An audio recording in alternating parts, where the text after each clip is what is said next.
The entire surrounding was filled with the scent of those beautiful flowers.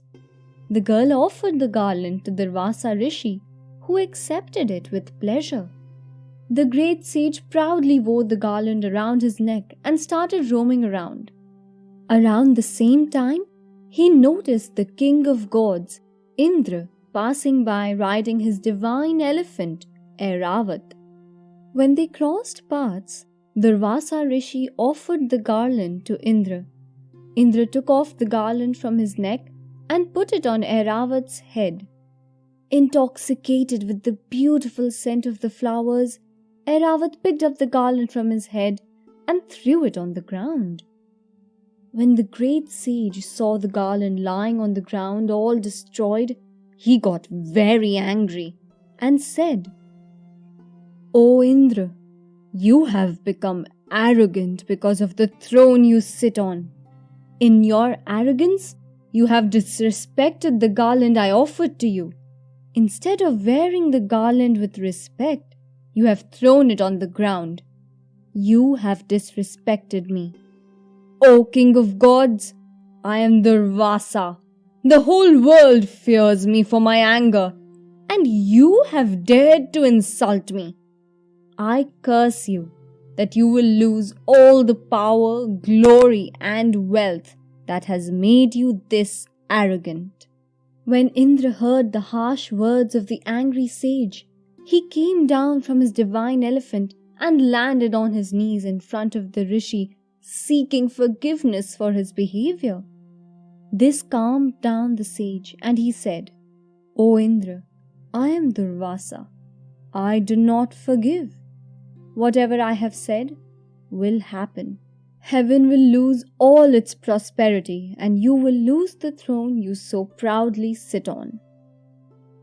After this conversation, a worried Indra went back to Alkapuri. Due to the curse, Indra slowly started losing his influence. All the good things from the world started disappearing one by one. People stopped worshipping gods, and Mahalakshmi also disappeared. Thus, the gods started getting weaker day by day. Daityas, who were always on the lookout for the right opportunity to attack the gods and drive them away from Alkapuri, seized the moment and captured Alkapuri. Thus, having lost everything, Indradev, along with all other gods, approached Brahmadev for guidance. After hearing his grandsons patiently, the creator of the universe suggested they seek help from Bhagwan Vishnu. All the gods led by Indra reached Vaikuntha to seek his help in defeating Daityas and regaining their lost possessions. After greeting Narayan with folded hands, Indra spoke, "O Vasudev, due to the curse of Rishi Durvasa, we have lost all our powers. Taking advantage of this situation, the Daityas attacked us and forced us to flee from Alkapuri. We have now come to you seeking your protection. O Almighty, we request you to help us regain our lost glory and win the kingdom of heaven back." Hearing the gods plead like this in front of him, Sri Hari said, "O Indra, you have come to my protection and I promise to protect you. Your glory and prosperity have been lost inside this ocean of milk. Now you need to churn this ocean to regain everything. In the end of this process, a divine nectar will be produced, which will make all of you immortal. However, this massive task will require the Devs and Danavs to work together." Listening to Bhagwan Vishnu's plan, the gods looked worried. Seeing them such, Sri Hari said, "Do not worry. I have a plan to ensure only gods get to consume the nectar." Following the instructions of Sri Hari, Devtas convinced Danavs to participate in the massive task of churning the ocean of milk. Sheshnag brought the mighty Mandarachal mountain to be used as a mathani.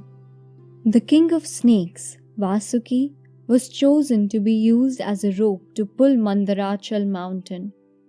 The Daityas and Danavs pulled the head side of mighty Vasuki, while Devas pulled his tail. When the churning started, the mountain started going up and down uncontrollably.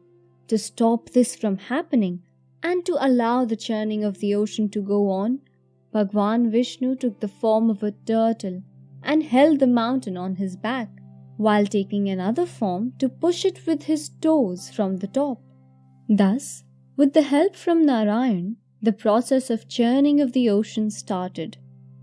The first thing that came out of the ocean was halahal poison. This poison was so potent that all the livestock and vegetation started dying after coming in contact with it. Even the Devs and Danavs were not immune to it. Brahmadev instructed all the snakes to consume this poison. However, they failed to contain it.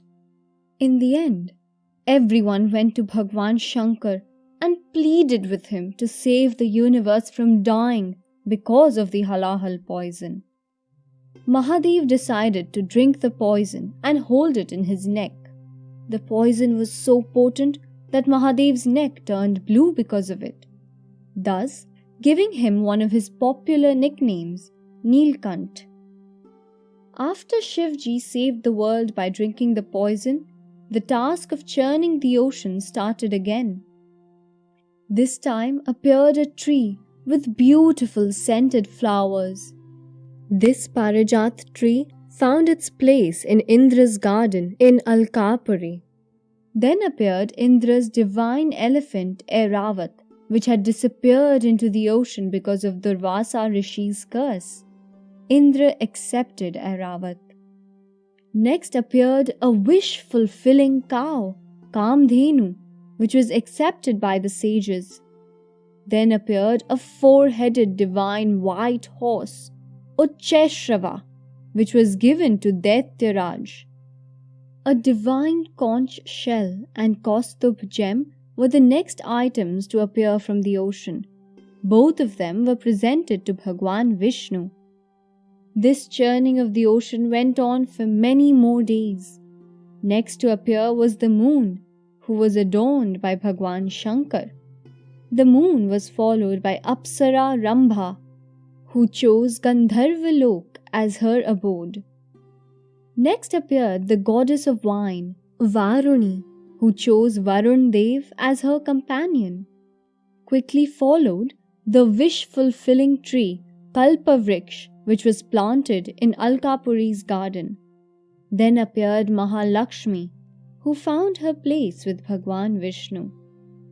In the end, the god of medicine, Dhanvantari, appeared holding the pot of nectar. The moment everyone saw the pot of nectar, they started fighting amongst each other.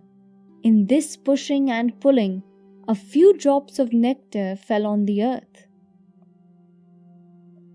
The drops of nectar fell at 4 places: Haridwar, Prayag, Triambak, and Avantika. This is the reason behind the celebration of Kumbh in these places. To stop this fighting, Bhagwan Vishnu took the form of the most beautiful woman, Mohini, and appeared in the middle of the Devs and Daityas.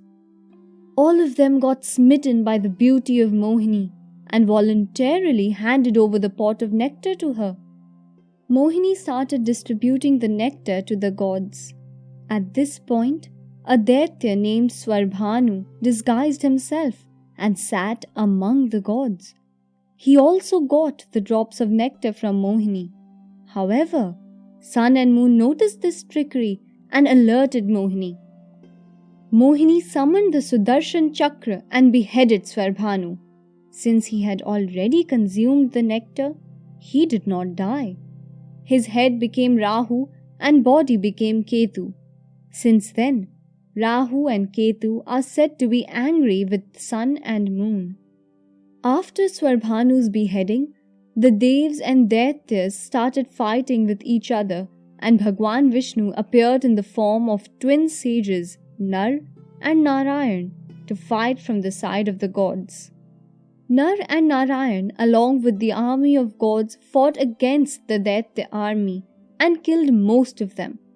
The remaining Daitya army ran to Patal Lok to save